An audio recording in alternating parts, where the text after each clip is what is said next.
Call the meeting to order. Call the roll. Trustee Healy. Here. Trustee Katsinas. Here. Trustee Milani. Here. Trustee Compass. Here. Trustee Reardon. Here. Trustee Radishevsky. Here. Mayor Pico. Here. Please rise for the Pledge of Allegiance. I pledge allegiance to the flag of the United States of America and to the republic for which it stands, one nation, under God, indivisible, with liberty and justice for all.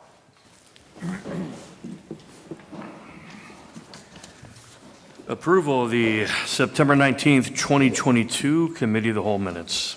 Mr. Mayor, Trustee Katsinas. I move to approve the minutes of the regular meeting of the Committee of the Whole of September 19th, 2022. Second. Call the roll. Trustee Katsinas. Aye. Trustee Radishevsky. Aye. Trustee Healy. Aye. Trustee Milani. Aye. Trustee Compass. Aye. Trustee Reardon. Aye. Mayor Pico. Aye. Employee Health Insurance Renewal Fiscal Year 2023. Mr. Mayor, Trustee Reardon. I move to recommend to the village board to approve employee health insurance renewal agreements with the recommended carrier/vendors and associated expenses effective January 1st, 2023, and authorize the village manager to execute said agreements subject to village attorney review. Second. Do we have a presentation? Just so everyone knows, we do have Mike Wojcik here from Horton. Okay. In case there are any questions to go over any of the information that's contained in the folders that were passed out prior to the meeting. Horton actually went back and forth with Blue Cross Blue Shield 4 separate occasions during this negotiation season. And after a very strong argument, they were able to bring the rates down considerably from what Blue Cross and Blue Shield initially offered for us. With our current insurance balance in our fund that we have at the moment, our Blue Cross and Blue Shield medical will remain stagnant for this year. We believe it is important to do that to be competitive in the recruitment market, on top of several other reasons why. If there are any questions, myself and Mike Wojcik are more than happy to answer them. Mr. Mayor, Trustee Reardon. just so I understand correctly, the contribution from the employee is what is, they're not being raised at all? The rates themselves are staying stagnant. Okay.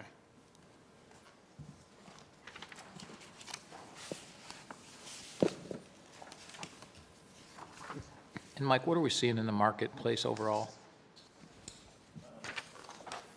And how do we compare to it? Hi, Mayor. Hi, trustees. Thanks for allowing me to be here. Marketplace this year is a little better than last year. Last year, Marketplace was taking double-digit increases, especially on mid-market, a little bit smaller than your group. Again, your group is heavily based on how it performs. And throughout the years, you've done a lot of, I call it heavy lifting. You've done a lot of modifications to control cost. So you've looked at things like the prescription formulary, the network that you're using. Last year, we adopted the outside international pharmacy use for some members. It's finally started to pick up some use. So these are all strategies and tactics that we're introducing to try to curb costs. There's some that are more drastic. At this time, we're finding not so much is being done in that category right now, with the market being tough for employee talent. Nobody wants to make some major waves. And what I allude to by that is that there's some what they call performance networks that are in the marketplace that we are constantly watching for your group to see what type of disruption there would be to introduce those, at least as an option. And those, again, those performance networks are negotiated at better rates with the doctors and hospitals, which ultimately that's what you pay as a plan. So, again, your group is very open to these ideas and exploring them. It's just at the right time. And correct me if I'm wrong, Regina, we have some limitations about what we can do anyways because we have 5 negotiated units. Exactly. Negotiating units, right? Exactly. So if we were going to make a strict change at the moment, it would be strictly for non-union Which employees. is how much of our workforce? Maybe 30%? Mr. Mayor, I think, yeah, this one document you gave us talks about that. It's only 62 employees, because if you go, is this how this is broken down by each union and then the non? Yes. Yeah. And And then we give you a historical also, which, again, you've done very well. When an average of 1% reduction each year since 2012, which is kind of a phenomenal performance, to be honest with you. I'm sorry, Mayor, were you going to ask another yeah, question? so I was going to ask a question, just, and this is more for, it's for the board that doesn't know and for the public. And maybe you don't have this information off the top of your head, but how much of our total healthcare cost is related to prescriptions? And then how much of that is the high dollar prescriptions that, so how much of our overall costs are driven by just just a handful of prescriptions? Yeah, give me 1 second and I'll have that ready for you. I can wait a second. I think we're going to have time between the next meeting, so we got some time. Yeah, so pharmacy-wise, you've steadily been here, about 30% of your total spend is in pharmacy. And to your question, how much of that is the specialty drugs? Roughly 60% this year. Last year was 68, 64, 66. We've been in that And that's 60. how many prescriptions out of, so 60%, so 20% of our overall cost. Which is $4 million a year. Significant Is, cost. is how many prescriptions? Like 100? So 124. So here's what's going on in that category, and it's great. Thanks for opening that up. In 2023, a good number of these drugs will lose their patent, and there will be drugs called biosimilar drugs that are coming into the marketplace. You're already hearing about it. But it's going to take drugs like Humira, which is the most popular drug for years. It's gone up 470% in price since it was introduced 20 years ago. It's about $6,000 per month on a plan. Next year, by mid-year, 6 competitors will have that at about $1,500. And about 75% of doctors are on board with these biosimilars. That's what the numbers show. And patients, they said as long as the doctor recommends it, they're following it. So, because usually new patients will take the biosimilar and not know the difference, right? And these drugs are meant to be a copy and do the same thing. But patients that might have been on Humira for 5 years, do they want to switch? That doctor's got to have a pretty solid argument to get them to do that. But that's the future of specialty. We are seeing the biosimilars being a great entry next year that will pull that cost down. The big cost that we're all looking at right now, and we're talking to Blue Cross right now, and all of our carriers, is gene therapy drugs. There's 3 on the market right now. They're basically meant to cure. They're not for chronic conditions. They're meant to be a alternate. Something went wrong with our genes. These drugs will alter that, cure us, but in the process, they cost about $2 million down to $1 million each.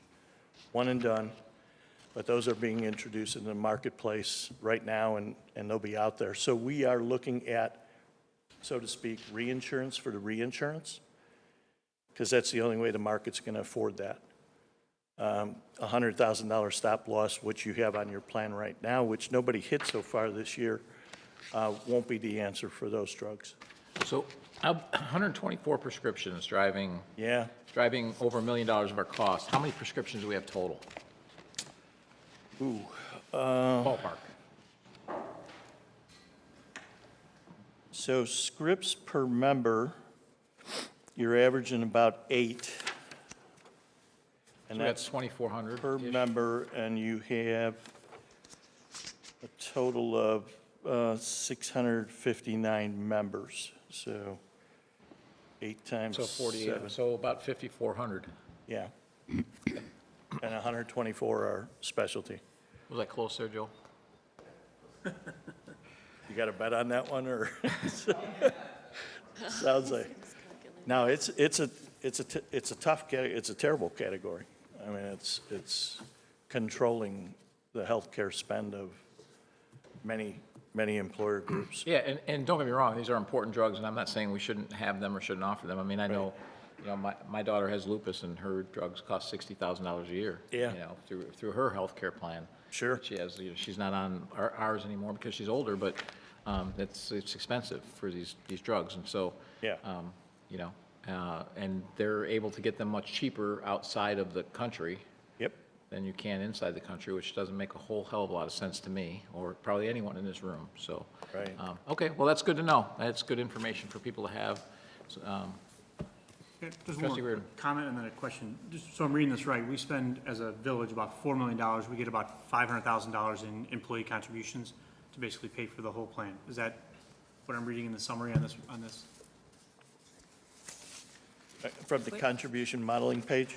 Yeah, contribution modeling. It looks like we pay about $4 million and the employees contribute about $500,000. Adding up all those totals, that would, yeah, I didn't add all those Well, up. it's on the first page. I'm just reading off It this. shows Summary last year's page. cost was 5.61 Gotcha.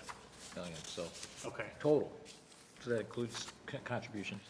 Yeah, and then more to the question is that still competitive? Is what we're charging the contribution rates for our employees, is that competitive? Like, I think you started to mention, I didn't understand if you said we are still competitive in the marketplace in terms of trying to get new and good employees, in terms of what we're requiring them to contribute to the healthcare plan, if that made sense. We have very low. That's kind of what my point is. like I'm trying to 10%, right? Verify that we're. Yeah, you have a couple, 10% contribution rate. a number of plans that are 10% cost share to the employee. You have a couple, though, where you're trying to drive to some better utilized plans like the HSA or HMO at 7 or 8%. Okay. So it's very competitive, Okay. no doubt about that. Any other questions or comments? Call the roll. Trustee Reardon. Aye. Trustee Healy. Aye. Trustee Katsinas. Aye. Trustee Malani. Aye. Trustee Compass. Aye. Trustee Radiszewski. Aye.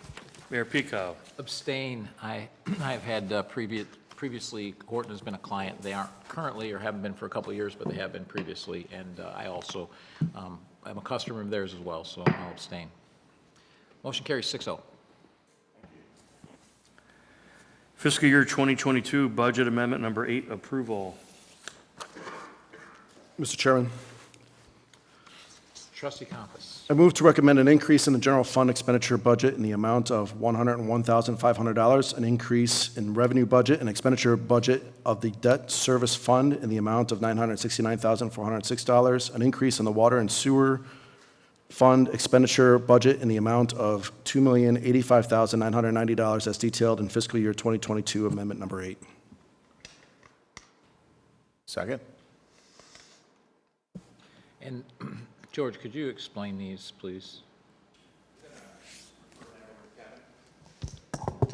Sure. So this amendment includes a number of different changes. The number one relates to outsourcing staff, temporary outsourcing of staff in the finance department. There are two amendments related to different trainings in the village manager's office. Let's hit the big ones. There, Debt and the water. the amendment related to the debt service funds. Is our new phone system working so well? Trustee Radiszewski, are you still on? There you go. Aye. Sorry, I accidentally hung up on you. That was my fault. Okay. Well, thanks for calling. It rings. The phone line, the new phone line works here. Oh, it's still the old one? It's a collect call though, so it is. So the amendment relating to the debt service fund It relates to the bonds that were issued during 2022. This is a matter of budgeting for the revenues that are coming in and the actually debt service payments that will be paid in June and December of this year. So it's not adding anything new. It's just related to the bonds that were issued during 2022. They weren't budgeted during the budget process, so we're tying up that loose end.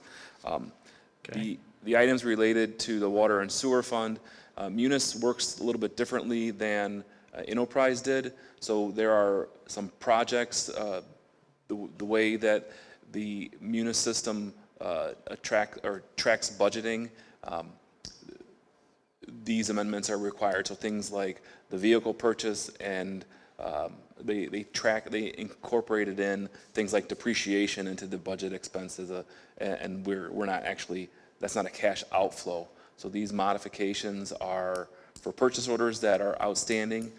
We had some contracts that are multi-year contracts, and so the entirety of those contracts were encumbered, and that impacted the issuing of actual items that were in this year's spending plan. So we've modified the way we do things a little bit there so that we can continue to. So these are not cash outflows in this year, they're cash outflows in future years? Some of them are, yes. Yes. Okay. And the outstanding IDOT projects, is that the money that was owed to IDOT that Yes. they haven't asked, we haven't been able to figure out when they're going to bill us? That's correct. So we couldn't budget for it, because it's like years, right, that they've been waiting for that? Yeah, 13 or 14 years since, and we continue. All right. It's a long time. That's nice of them to finally wake up to their accounting issues. Well, and the IDOT's notorious for that. But, so there's but on the flip side, they owe us money too. Yes, Let's focus on that, right? Yeah, how much do they owe us? about $2 million, How much do we owe them? about $4 million. Okay, when we start to owe them more than they owe us, Yeah. then we start to withhold the payments. Yep. Okay? Is that fair? All right, jeez. You can't make it up. You really can't. Okay. And I'm not even going to talk about how bad Illinois is on some things today. I should have kept that in my notes for today. Okay. Anything else? Any other questions? Call the roll. Trustee Compass. Aye. Trustee Malani. Aye. Trustee Healy. Aye. Trustee Katsinas. Aye. Trustee Reardon. Aye. Trustee Radiszewski. Aye. Mayor Pico. Aye. Way to stay on the line that time, Joni. An ordinance amending Title V building by amending Chapter 8 rental housing of the Orland Park Village Code. Mr. Chairman, Trustee Malani? move to recommend adopting an ordinance entitled an ordinance amending Title V building by amending Chapter 8 rental housing of the Orland Park Village Code. Second. Any questions or comments?